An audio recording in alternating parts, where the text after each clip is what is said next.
एक क्वेश्चन है जो मेरे से ऑलमोस्ट मेरे हर सेशन में कोई ना कोई जरूर पूछता है। तो मैंने सोचा कि आज इस क्वेश्चन की डेप्थ में हम चलेंगे मिल करके, यानी कि आप जो मुझे अभी वीडियो में देख रहे हैं और मैं, हम लोग मिल करके इस क्वेश्चन की डेप्थ में चलेंगे और डीपली समझने की कोशिश करेंगे कि इस क्वेश्चन का क्या आंसर है।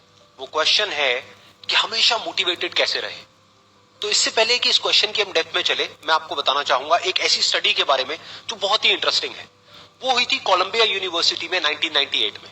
एक प्रोफेसर ने स्टडी को किया जिसमें कि बहुत सारे बच्चे थे जो कि सारे 5th स्टैंडर्ड के थे और उनको पजल्स थी बहुत तरह तरह की सॉल्व करने के लिए। उसमें से कुछ पजल्स बहुत ही मुश्किल थी, कुछ बहुत ही आसान थी। उसके बाद में जब उन बच्चों ने उन पजल्स को सॉल्व किया तो उसके बाद में सभी बच्चों को एक ही बात कही गई कि आपने बहुत अच्छा किया।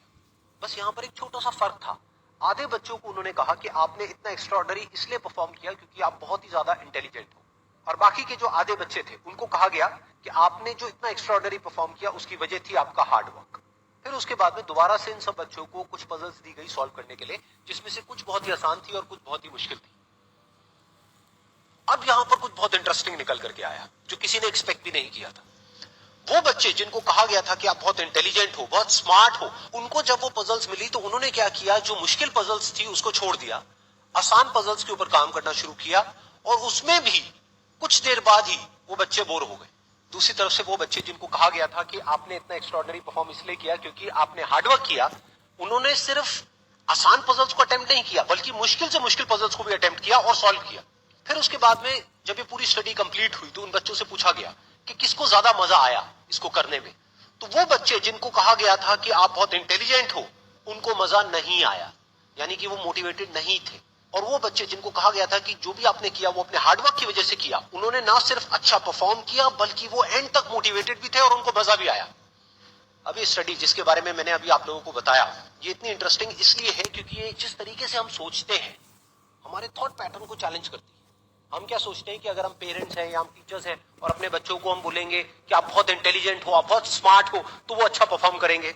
लेकिन इस स्टडी में एग्जैक्ट उसका ऑपोजिट निकल करके आया है। तो इस स्टडी में जो फैक्ट्स रिवील हुए उसको समझने के लिए हमको एक कॉन्सेप्ट को समझना पड़ेगा, जिस कॉन्सेप्ट को कहा जाता है लोकस ऑफ कंट्रोल। हुआ क्या कि जिन बच्चों को कहा गया कि आप बहुत ही स्मार्ट हो, बहुत ही इंटेलिजेंट हो, उनका जो लोकस ऑफ कंट्रोल था वो उनके अंदर नहीं था, उनके बाहर था। लोकस का मतलब है सेंटर ऑफ कंट्रोल, मतलब कि अगर वो स्मार्ट है, अगर वो इंटेलिजेंट है, तो इसमें उनका खुद का कोई रोल नहीं है, वो उनके कंट्रोल से बाहर है।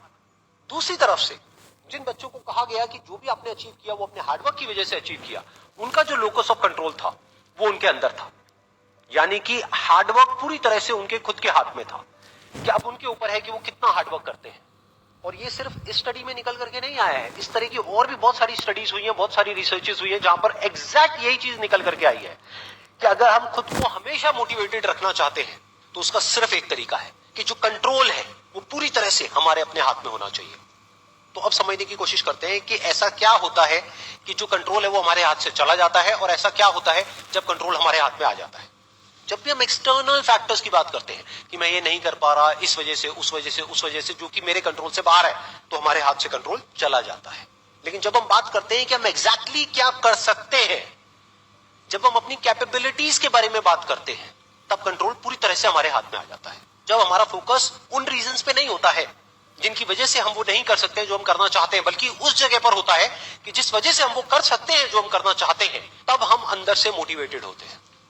फॉर एग्जाम्पल, आप जिस भी फील्ड में हो, उस फील्ड में कुछ लोग हैं जो टॉप पे बैठे हैं। आपके पास में दो ऑप्शन है। एक, आप बोल सकते हो कि वो लोग, उनके अंदर कुछ स्पेशल है, उनके अंदर कुछ एक्स्ट्राऑर्डिनरी है, उनके अंदर कोई ऐसा टैलेंट है जो आपके अंदर नहीं है, या फिर उनकी किस्मत है जिसकी वजह से वो वहां पर बैठे हैं, या फिर उनके पास में कुछ था, किसी का सपोर्ट था जिस वजह से वो वहां पर है।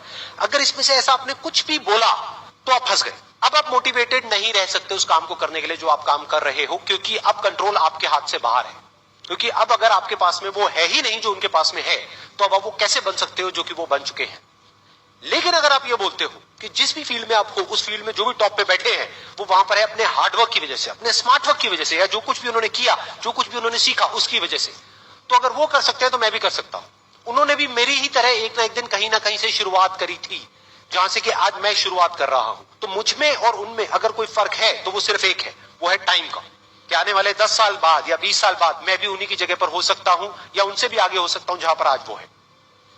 तो अब कंट्रोल पूरी तरह से आपके हाथ में है। तो हमारे पास में हमेशा ये दो ऑप्शंस होते हैं। एक के हम कंट्रोल को अपने हाथ से छोड़ दें और दूसरा के कंट्रोल हम पूरी तरीके से अपने हाथ में ले लें।